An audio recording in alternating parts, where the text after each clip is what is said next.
Yo, everybody, this is Kermillion here, and this is probably like a little bit off the cuff, but I just felt like this would be a good opportunity to make another voiceover video because I've only done one, of my what Melee means to me or what Smash means to me video. But again, when I usually have these types of talks, I have no script, so there's no script with this. But what I wanted to talk about was gatekeeping in Tekken. In a sense, like every community has gatekeeping, a bunch of people that are like at a certain level that plateaued and they're stuck there. But when new players or growing players come in, they run into them, they kind of try to be elitist and show them like, oh, you're bad at this game, give up, quit, and things like that. And in Tekken, there's not exactly a whole lot of gatekeeping. I mean, there's some OGs or like older players that are very, very welcoming to new players that come in that want to learn, and it's given.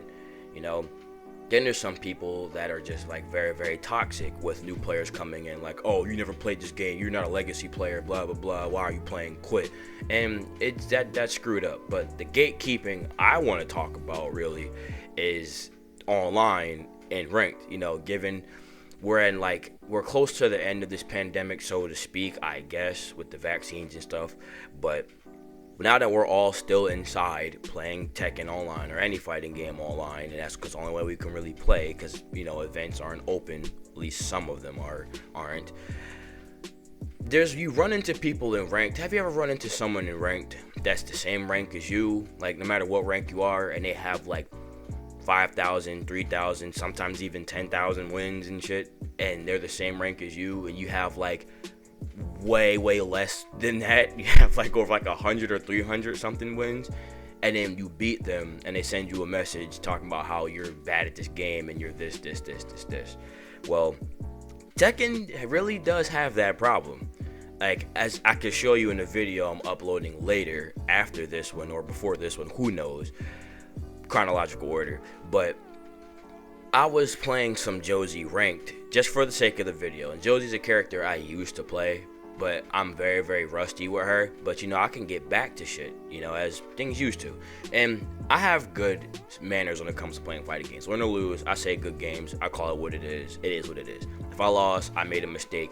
Unless I'm playing on Wi-Fi and it's visibly lagging, I can't do anything, then yeah, I'll just like, alright, the lag kind of messed that up. But anyway, I accept the loss. I don't blame it on nobody else but myself. Nowadays, and especially with Season 4, there is a lot of gatekeeping in the red ranks. Before, you thought it was like yellow and orange ranks that gatekeep a lot, but no, red ranks, I can assure you in the video, I've run into like at least 8 players that had like 1,000, 2,000, 3,000 plus wins, and they were like in Genbu or Byakko, and I'm like with Josie and Genbu at like 200 something wins. And I got hate mail. I even got plugged on. I'll show you in the video. Like, I even got plugged on because of that. And it's like, it's fun. Of course, it's funny. Like, to players like myself and others, will just laugh at that shit and just play somebody else, whatever, keep going.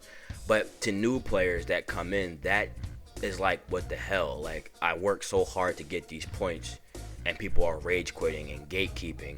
And some people, it turns them away from the game. It makes them want to stop playing, or at least playing ranked, because they're worried about, people being toxic because they're bad at the game. And I'll say this right now, if you're a gatekeeper, if you talk a bunch of crap because you're at a certain rank, but you have like more wins than your opponent and they're the same rank as you, dude, you have no room to talk. You really don't. I don't talk trash or talk shit on nobody when I play them. I only respond back to trash talk when they talk back to me, because I can back my shit up. And that's something that also happened earlier today, playing ranked with Josie. I ran into some dude playing Lei, I beat him, and then the next game he beats me, and then he runs off. Then I run into him again, and I beat him. But before he ran into me again, he sent me a message saying he can play the waiting game. And I'm like, okay, and he goes off like talking hot shit like, I knew I can beat you if I just did what you did. So now I ran into him again, beat him, and then teabagged him. Then he ran off, and then he was all like, oh, you want to go back and forth? I'm going to switch to my main.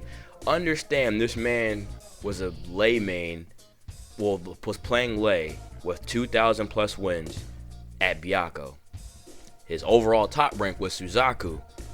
So if his lay had over 2,000 something wins, you can only imagine how many wins his main has, and he's at Suzaku. That's still gatekeeping, given he can get the purple, but I doubt it with that type of win streak or that type of lose streak or that many wins. I doubt it. Don't be a gatekeeper. When you get to a certain rank, that's cool. It's fine. Some people get stuck in green rank hell, yellow rank hell, orange rank hell, red rank hell, even purple rank hell.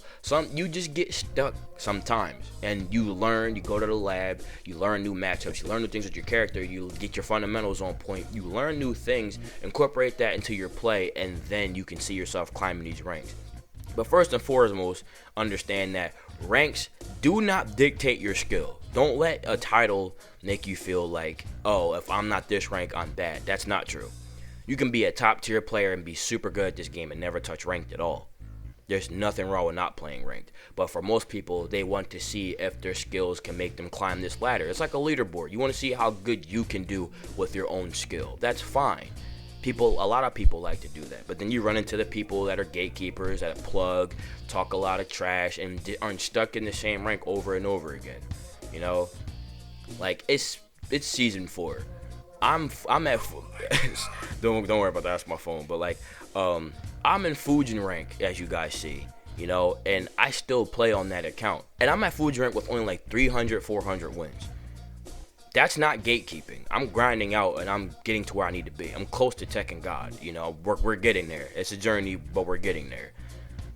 There's a lot of people who are way lower ranks than me, and a lot of other people in the same rank as I am, or even higher, that will demean you and talk trash on you and make you feel like you're bad at the game.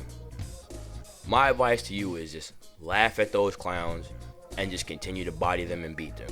Do not be discouraged. Do not let some clown on the internet dissuade you from playing a game that you enjoy. If you feel like you're stuck in ranks, it's all good. It's not the end of the world.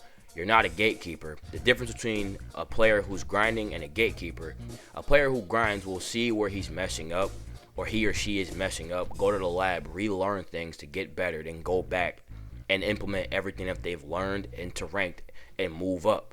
A gatekeeper is someone who will just get on the game expecting to win and then keep losing and just keep fighting to get their rank back over and over again. And that's it. They will forever be in that rank, and they're basically a skill check saying, oh, if you can beat me, then you can be higher in ranks. That's pretty much what it seems like. So that's pretty much just this little quick video, just off the cuff. I wanted to just voice that. Expect the Josie ranked video where you get to see a lot of this red rank gatekeeping that I'm talking about. Keep note of the people's wins that I played against in red ranks. They're like 1,000 plus mostly. And the guy that plugged on me as well. Now I'll screen cap the hate mail that I was getting from some of them, so you can see that in the videos. I have 2 of them right here. I'm looking at them. I got 2 of them, but you look forward to seeing that video sometime soon. But that's pretty much it, man. Keep grinding, keep playing, keep improving. Always have a good mindset. Always have good manners. Always say good games. Had fun, and remember, no matter what fighting game you play, always have fun with it. Because if you're not having fun, then why are you playing it? Simple. But that's it, man. I'm going to do more voiceover videos like this in the future, because I just think it's way better than me just always having to type things. And trust me, when you're editing and having to type things so people can read it, it starts to get a little tedious, but I'm used to it. But now that I have a mic that's somewhat better, I'm going to get a better one, but you know, I'm going to start doing more voiceover videos, and expect more Tekken guides coming soon. I can't tell you what character I'm going to start on, but I'm making more of those, so stay tuned for that. But again, I'm Kermillion. Love you guys. Peace out.